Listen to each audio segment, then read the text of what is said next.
Hey everybody, it's Mark Vogt with Vogtland Outdoors. And for the last couple of days, I have been amazed that I'm getting 4 hours of extra fishing time in the middle of the day, in broad daylight, in high 80s, cloudless skies, penetrating, punishing sunlight. The bass are still biting in shin deep water. And we're talking 16, 17, 19, 20, 21 inch fish are biting. And what they're biting on, guys, is what I call the sexy beast woolly bugger. And this thing will cost you about 4 cents to make. Let's see how to make it today. Intro.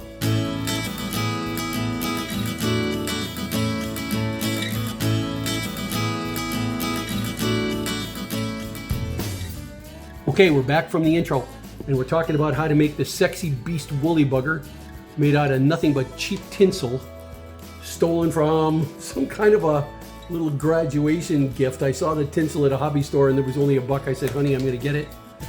You can make the sexy beast woolly bugger out of a regular 1/0 panfish. I use Eagle Claw. You want the hook to bend, guys. There's a reason why you want the hook to bend when it gets caught. You want it to straighten out, pop off, you get it back. You don't break your line because you're using, in the Fox River, guys, you might not believe this, but my leaders are made out of 20-pound monofilament green. That's my leader, and I don't have any tippet. There's no tippet. I fold over 1/3, the back 1/3, to make 40-pound tests on the top side, and I get this really nice, long 13-foot leader, 2-stage. The bottom half is 6 feet long, and it's 20-pound test. I tie a loop, and I put this on, and that's all you need.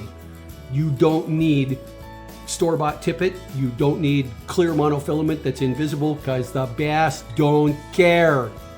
The bass are the apex predators. They'd eat your foot if you put it in front of them. They're fearless. They're not going to be afraid of a little piece of monofilament line.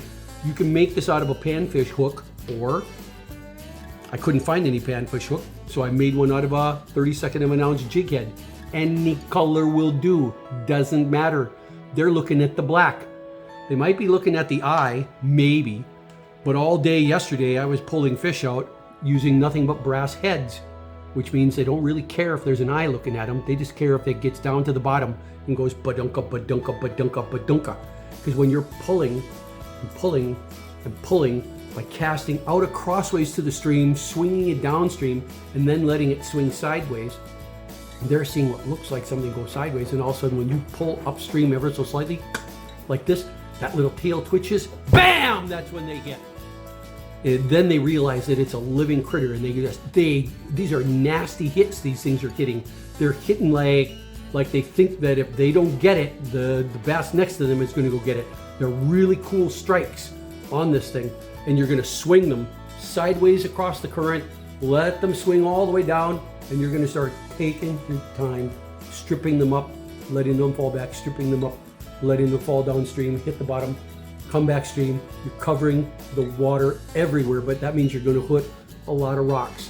And if you let the hook straighten out so it pops off the hook, off the rock, then you can reel it in, bend the hook back in, and you can get away with like 10 or 15 hookups before finally you're going to do something called what's it called? When you take soft material and you bend it and bend it and bend it until it finally cracks. There's a phrase for that. There's a name for that. It'll come to me in a second. It'll finally break off. It'll get harder as you stress that material, that malleable material. When you, not called a stress fracture. What's it called? When you take a ductile material and you bend it, bend it, bend it, bend it, bend it until it becomes brittle. It's called strain hardening. It gets strain hardened until it finally ends up cracking instead of bending. But that's okay. Yeah, that means you got 10 or 15, where you would have had to put on 10 or 15 more hooks, you got your hook back. And you could do that with these cheap 32nd of an ounce jig heads as well. This is all the prettier that it needs to be. It's got the hook, it's got a little piece of furry black tail on leather, it's got a fuzzy tinsel body made from super cheap tinsel, not expensive $7 tinsel. I bought that entire thing, which is going to give me probably 15 feet of tinsel on there, maybe 20 feet of tinsel. I bought it for $1 at Hobby Lobby. It's got a little itty bitty bit of crystal flash, one filament of crystal flash, fold it over and cut, fold it over again into quarters and then tied down the shaft, and then it's got some thread. That's it. And this thing catches fish. So let's go see how to make it.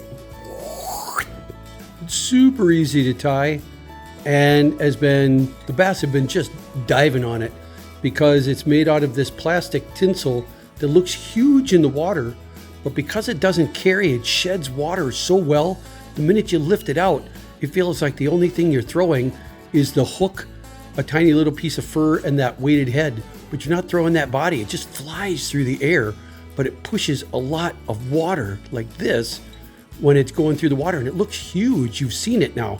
So let's see how to tie it. Here's one that I just finished, so I'm going to pop it out. The materials that you're going to need are this. One, any particular thread. You know how everybody always says, oh, we got to get this denier, da. I don't care. Who cares? It doesn't matter. It doesn't get seen by the fish, and the fish don't care at all. You need a panfish hook. Here's what they are. They're you need an Eagle Claw Aberdeen size 1, quantity 10, light wire panfish hook. Why light wire? Because you want the hook to bend. You catch a lot of rocks in the Fox River, and when this hook catches a rock, you want the hook to bend, let go of the hook. You bring it back in and you bend the hook and you keep fishing, but you don't lose the hook. Duh. So, let me pause for a second and get another hook. Okay, I'm back. And I couldn't find this little panfish hook, but you can tell from looking at it because I ran out. You can tell from this panfish hook that there's nothing on here. It's just a 1/0 panfish hook, and I slipped on the little brass head. Now, do you absolutely need to put your own brass head onto your own panfish hook? Hell no.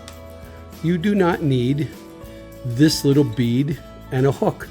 It's just as easy to go out and buy some jig head hooks. Why? Because they're cheap. 32nd of an ounce can be thrown very easily on any spey rod. So we're gonna go and tie this thing. We're gonna tie my sexy beast with this little orange head on here because it doesn't matter. I'm gonna tie it exactly the same way. Let me clip it into my vise. Doesn't matter what kind of vise you have. Do you need a $900 vise? Nope. I eventually collected this one. Make sure there's a good solid fit here. Check this gap. If this gap is too wide here and too narrow here, then it's only going to pinch this thing in a weird point and it's going to rotate. So when you see too much of a gap on your clamp and it's way wider up here, that means it's time to loosen this up a lot. Loosen it up, let your hook go free, and tighten this side up a little bit, like that. Then wedge it in. Now when you tighten this side, you'll see that it takes a lot less effort. It's nearly parallel, but you get a really good grip that way, and that's what you want. So bounce it, because you're going to be tying string on there really tight. We're not going to use any glue, don't need it, and we're going to start wrapping. What we're going to need is a little bit of chenille. What we need is just a little bit of crystal flash. Literally one wire here is all we're going to do. And we're going to cut it in half, and then we're going to cut the halves. We're going to fold the halves into quarters, and that's all you need.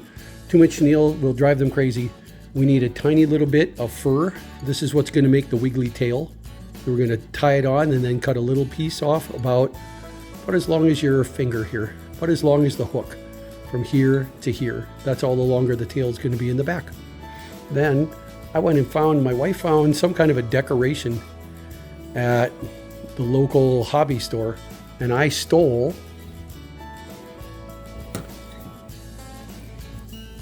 a piece of tinsel off of it. I want you to see how thick this is, because this is actually the secret. It's really quite thick, but if you look up really close, you'll see it's actually got a wire in there too, and that wire adds a little bit of weight, helps it sink a little bit better. But more importantly, this looks big, but actually the water flows right through it. The air flows right through it, so it's super easy to cast, and yet still looks big in the water, and I just love that action. Hey everybody, Mark Vo with Voland Outdoors. I'm in the Fox River just south of South Elgin Dam. That's north up to South Elgin Dam. So I'm about a mile down, fishing in one of my favorite little spots here, about a mile down.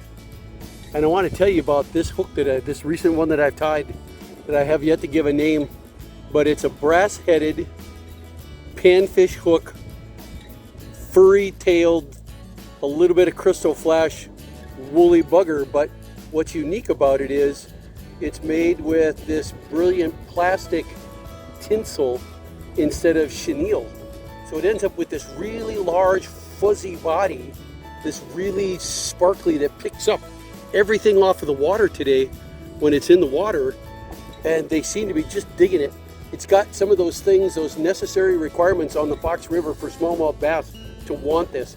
It's got a brass head that's shiny and heavy, so it drops to the bottom. It's got to get on the bottom and go clunk, clunk, clunk, because that's where the bass are.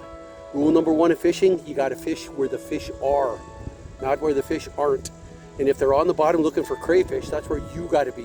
They're rooting stuff up, they're looking, and when they see this move, check out the action on this. I'm so pleased with this hook. And when you see it moving, look at all of that. So I'm stripping it with big long strips, and that's what it's actually looking like in the water. Very visible, even in water that's so tainted. Can you see my feet? No. I'm in knee-deep water that you can't see my feet, but this sure as hell sticks out. The crystal flash sticks out, the fur on the tail sticks out, everything about this sticks out, and the bass hit this hard. The big guys too, the big dogs. So we got to give a name. I think I was going to call this the Sexy Beast. This is my Sexy Beast woolly bugger, my black Sexy Beast, because you can make it in different colors. But you want to go and get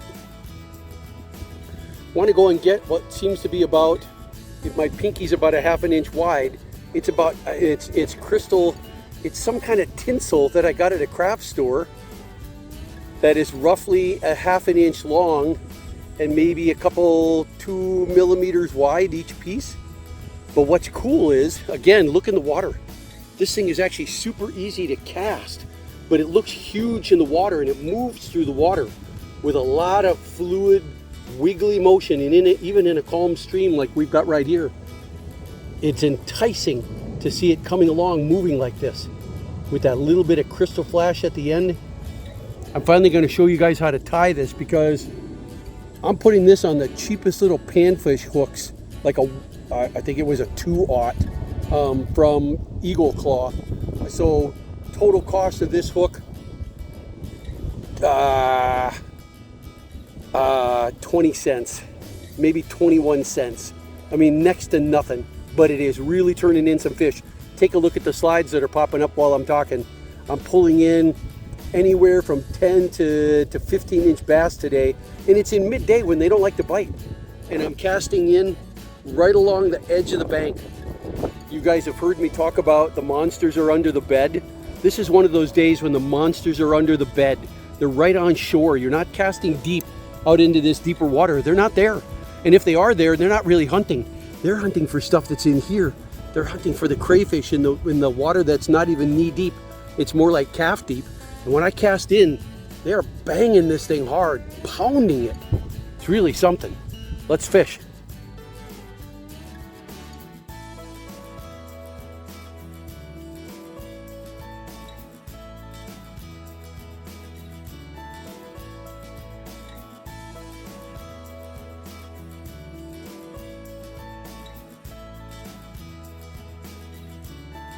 So let's get started. First, we're going to take any color thread, doesn't matter. We're going to wrap it on.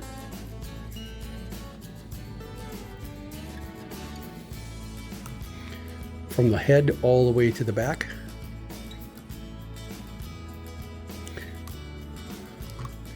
I'm going to trim this stuff off just so that you know it's not this that they bite on.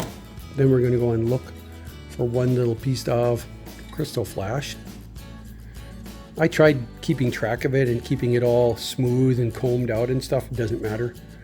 We're going to try to fold it in half and cut it. Doesn't have to be perfect. We're going to try to find the halves of this, fold it again, and that is going to be what we catch underneath our wrap right here, about the halfway point. You can measure right here. You see I got a couple of strays, it doesn't matter. I'm going to wrap those around once. Try to make sure you wrap right along the top. Don't let it go around on the side, or you're not going to get it pointing straight back like you want. Looks nice. I'm going to throw a few wraps on there, even if it goes down the tail a little bit. That's it. Nothing fancy. So far so good. One out of the 3 pieces that we need to put on here. The next, we need to tie the tail on. And I don't cut the tail and then try to tie it on. I tear a little piece off. So you've got an anchor spot right there for the fur, for the thread. I'm going to hold it right there, right smack on the top. We're going to throw a couple of loose wraps on to make sure that that little tag doesn't move. We're going to slowly cinch it down, tighter and tighter.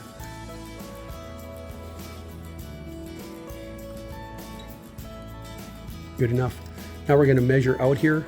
About the length of this hook is about all the bigger the tail needs to be. It's actually going to be a little shorter than the crystal flash. And I thought about trimming the crystal flash a little bit so that it's the same length as the tail, but it turned out to not matter, guys. So whatever this crystal flash ends up being, it's way out to here. Leave it.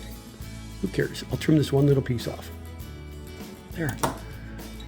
So again, it doesn't matter. They see it and it stimulates them. They don't measure it. They don't run out there with a measuring stick and say, oh, it's 1/4 of an inch too long. Can't possibly bite at it.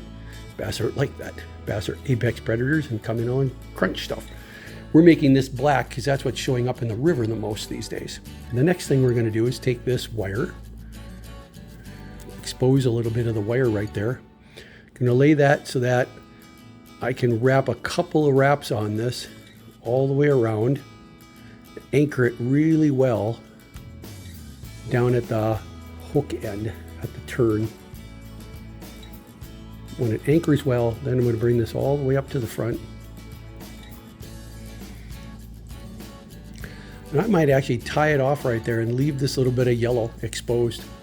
Now, I'm all set up with this rig to be able to push this bobbin off to the side and then turn my vise like this to wind it on, but you don't need to. Guys, you just have to wind it. It's only a couple of wraps. It's not going to die.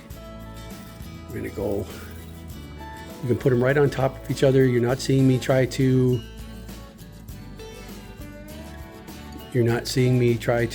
fold it back or anything, because guys, it just doesn't matter. I'm going to go all the way to the front. And when I get one more wrap in, right about like that, you see this cool fuzzy body starting? Then I'm going to throw one.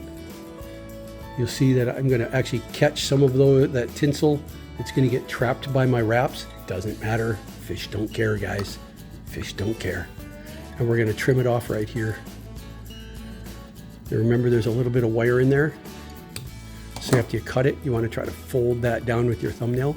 Now it's just a question of folding this back a little bit, wrapping it down. And you see all these little stray things here?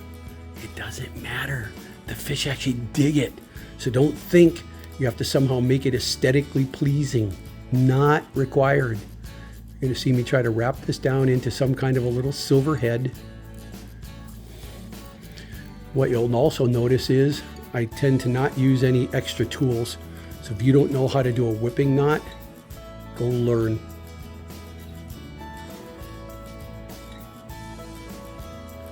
Because tools, excess tools, I could actually tie this in the river if I needed to. I could literally tie it almost with one hand holding the hook. We're always going to put 3 sets on here.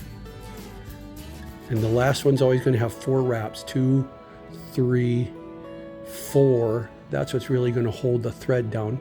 I'm going to pull, and then we're going to nip it off right here. So there is our sexy beast woolly booger. This one on a jig head hook, because it doesn't matter. When this gets wet, this little tail starts to wiggle back and forth. Oh, so sexy. The bass can't stand it. They got to come up and chomp this sucker. There. I literally tied 1, 2, 3, 4, 5 of these in about 5 minutes before I even realized that I needed to make a video on this. Now you know how to tie the sexy beast woolly booger. And in tainted rivers like the Fox River here in northeastern Illinois, where even in shin deep water you can't see your feet, the fish see this. They go after this in broad daylight, guys. There are hours. Normally I'll go throw an olive woolly booger pattern, even white, but I usually stop around 11 o'clock and don't go back into the water till about 3 p.m. because historically those light colors, they don't seem to bite on them. But this black going through the water, I'm pulling out 16, 17, 20, 21 inch smallmouth bass in bright cloudless skies. They see this and they go after it. That's why I wanted to tie this for you guys today, show you about it so that you get out in the river and spend those extra 4 hours. You're gonna get sunburned like me. I'm sunburned because they were biting. Hope you enjoyed this particular hook. This is Mark Vogt with Vogtland Outdoors. Vogtland Outdoors is all about fly casting and fly fishing, in addition to archery and tennis and hunting and sprint triathlons. Feel free to subscribe to my YouTube channel. I post weekly. We'll see you out there.